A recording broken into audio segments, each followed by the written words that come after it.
Donc, par conséquent, comme le disait Jamin Khyentse Chokyi-Lodrö,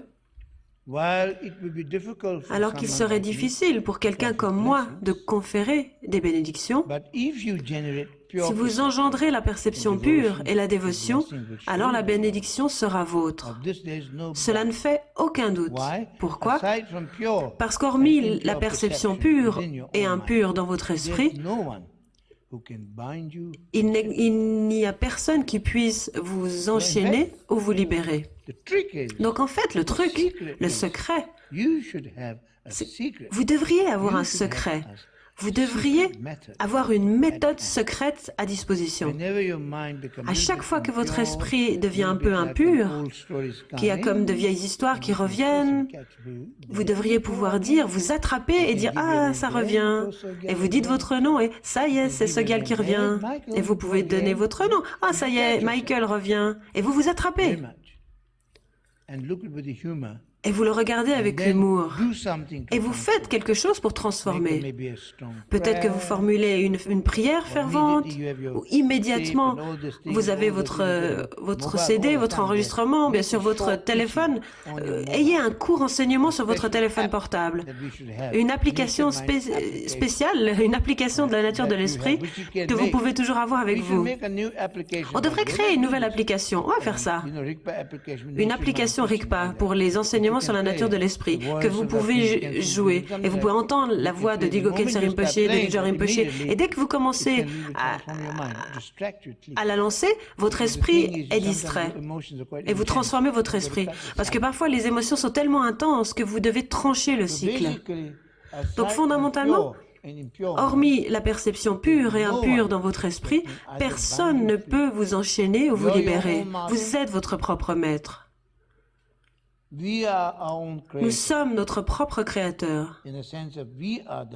En un sens, c'est nous. Ça dépend de nous. Et comme l'a dit le Bouddha, nous sommes ce que nous pensons. Donc nous pouvons transformer. Donc si votre esprit est pur, si vous réalisez soudain, parce que vraiment ça vous enlève un immense poids à ce moment-là. Parce que d'habitude on a toujours ce concept, ah je suis mauvais, et nous avons des pensées négatives, ah je suis mauvais. Et lorsqu'on a une pensée bonne, alors là on pense qu'on est bon. Mais les pensées ne sont que des pensées, elles ne sont pas vous. Vous êtes au-delà de vos pensées et de vos émotions. Les émotions ne sont pas vous, les pensées ne sont pas vous.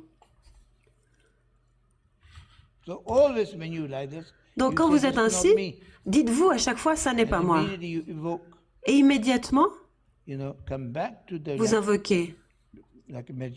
Vous revenez à la méditation, à votre souffle, ou vous regardez l'image « Elle me ressemble » de Padmasambhava, vous y ramenez votre attention. Et tranquillement, vous déposez votre esprit, vous êtes spacieux, ou bien vous invoquez le refuge, ou le Guru Yoga, où vous engendrez de la compassion pour les êtres, de l'amour et de la compassion, où vous entrez dans la méditation du repos calme, ou bien autre chose.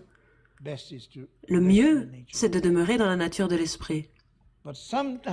Mais d'une certaine manière, lorsque c'est très puissant, vous avez besoin d'un agent extérieur en quelque sorte. Même si c'est vous, vous avez besoin d'une aide extérieure, peut-être de votre ordinateur, ou quelque chose que vous puissiez lire. Surtout si vous l'avez écrit, si vous avez écrit des aperçus de sagesse, de profondes vues de sagesse, alors là, ça aide à libérer votre esprit. Peut-être qu'il y a certains moments d'émotion où vous avez eu des profondes réalisations. Parfois, lorsque les gens traversent des émotions, des difficultés, et que je leur donne un conseil puissant, je crois que ça les aide de d'entendre ma voix enregistrée. Comme ça, vous pouvez rejouer aussi ma voix, vous pouvez la réécouter et ramener encore et encore le souvenir de ce que vous avez surmonté. En particulier, si vous êtes très émotionnel, vous avez des hauts et des bas, et lorsque vous avez des moments où vous vous sentez très bien, et d'autres moments où vous vous sentez très bas, lorsque vous vous sentez très mal, alors vous pouvez écouter cela, et ça vous ramène l'important. Parce que plus vous faites l'expérience d'émotions négatives, de pensées négatives, comme par exemple la tristesse, quand ça semble trop, quand ça vous submerge, vous ne devriez pas rester avec cela trop longtemps. Si vous restez avec n'importe laquelle de ces émotions négatives ou de ces pensées négatives pendant trop longtemps, en fait, ça devient un peu votre état. Donc changez cela, brisez cela. Surtout si vous avez des émotions comme vous avez été, votre petit ami vous a quitté, et c'est comme si tout votre monde se rétrécissait, et vous pensez que vous n'êtes pas digne d'amour, et pourquoi est-ce qu'il m'a quitté? Toutes les histoires qu'on a, ça n'est absolument pas utile, ça ne nous aide absolument pas. Et en plus, ça n'est pas nous, c'est la personne. Donc ne vous blâmez pas vous-même. Comme il est dit, il est inutile de se lamenter sur le pain perdu. La nature de toute chose est d'être impermanente de toute façon.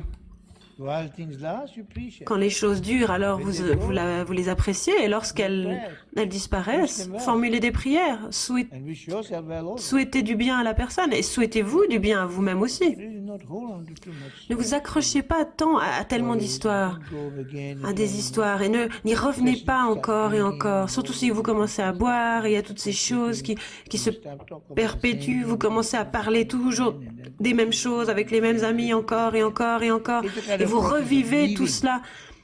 C'est d'une certaine manière, c'est le processus du deuil, mais parfois, vous pouvez surmonter les émotions bien plus rapidement, surtout si vous avez pratiqué pendant un peu longtemps. Si vous avez pratiqué les ruptures de nombreuses fois, alors vous devenez très bon pour surmonter les ruptures. Mais bon.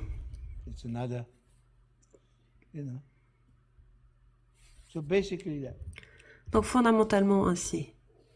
Et puis le plus important, c'est d'avoir de la stabilité, d'être stable en vous-même. La stabilité. Développer de la stabilité.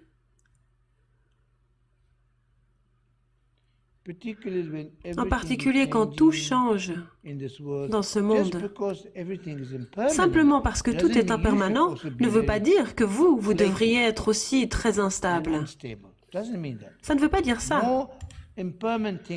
Au contraire, plus les choses sont impermanentes, plus vous êtes stable sur les choses les plus importantes, sur votre pratique, sur la nature de votre esprit, quant à votre dévotion envers votre maître et envers les enseignements, ça devrait être stable. Parce que ça vous stabilisera et ça vous permettra de voir à travers les difficultés. Comme par exemple cette femme. À un certain moment, il y a de nombreuses années, son travail s'est effondré, son mariage s'est effondré, sa pratique s'est effondrée, et donc elle s'est effondrée. Et donc que faire? Lequel vous commencez par réparer en premier? Et en fait, elle était assez sage. Elle avait les enseignements en elle. Elle comprenait le point crucial. Et donc, qu'est-ce qu'elle a commencé par faire? C'est par remettre sa pratique sur pied. Elle a commencé par pratiquer. Et elle a rassemblé sa pratique. Et lorsque sa pratique a été rassemblée, alors tout s'est rassemblé. Sa relation s'est améliorée et son travail s'est amélioré. Donc le point clé, c'est la pratique. Et la pratique, ça n'est pas juste méditer. La pratique, c'est vous guérir, vous réparer, transformer votre esprit, vous remettre en une pièce lorsque vous vous effondrez. La seule chose qui est importante lorsque vous vous effondrez, lorsque votre relation s'effondre, lorsque tout s'effondre, c'est la pratique, c'est les enseignements, et en particulier la nature de l'esprit. Parce que vous voyez, et ça vraiment je l'ai vu, à chaque fois qu'il y a des difficultés, à chaque fois qu'il y a vraiment des défis, ou des choses qui vous déçoivent, quoi qu'ils se produisent, s'il y a des choses terribles qui se produisent, quoi qu'il se produise, à chaque fois que cela se produit, je ne me retire pas, je ne fuis pas. Au contraire, immédiatement, à chaque fois que quelque chose d'horrible se produit, je me dis immédiatement, ça n'est pas la fin du monde. Parce que le plus important, j'ai réalisé, c'est ce qui est en moi. Réaliser que le plus important, c'est la nature de l'esprit. Le plus important, c'est de réaliser que votre maître et les enseignements sont toujours avec vous. La seule chose que vous n'arrivez peut-être pas à faire, c'est à ne pas pratiquer. Mais à chaque fois que des difficultés, des circonstances difficiles surgissent, pour moi, c'est une bénédiction incroyable, parce que ça me réveille et ça me pousse à pratiquer. et aussi à réaliser avec plus de compassion. Et parfois aussi, lorsqu'il y a des circonstances difficiles qui se produisent, ça peut vraiment vous enseigner l'humilité, à être plus vrai, plus authentique, à avoir plus de compassion, à être plus aimant. Vous voyez? À ne pas être en colère, à ne pas chercher revanche, mais au contraire, à simplement pardonner. Et comme il est dit dans les enseignements du Lojong, à offrir le profit à autrui et à prendre la perte sur vous-même. C'est prodigieux. Si vraiment vous pouvez donner le profit à autrui et prendre la perte sur vous-même, c'est incroyable, incroyablement inspirant et nourrissant. Et en fait, vous devenez plus fort. Vraiment, il y a quelque chose qui s'approfondit. Tout comme le feu permet de transformer le fer en acier, les circonstances difficiles, la souffrance peut vraiment former votre caractère, forger votre caractère et faire de vous une meilleure personne, plus compatissante et plus forte. Par conséquent, n'abandonnez jamais, jamais. N'abandonnez jamais. Bon, bien sûr, abandonnez vos mauvaises habitudes. Je ne veux pas dire n'abandonnez jamais vos mauvaises habitudes, c'est pas ce que je dis. Mais ne vous abandonnez jamais. Et aussi, les enseignements et le maître ne vous abandonneront jamais. Vous savez, les gens ont toujours le sentiment que je pourrais les abandonner. Mais jamais, jamais je ne les abandonnerai. Même si vous m'abandonniez, je ne vous abandonnerai pas. Vraiment. Donc vraiment, soyez stable, soyez stable, soyez stable. Et pratiquez. Ayez une pratique comme base, comme fondement. Vous comprenez? Ayez une pratique.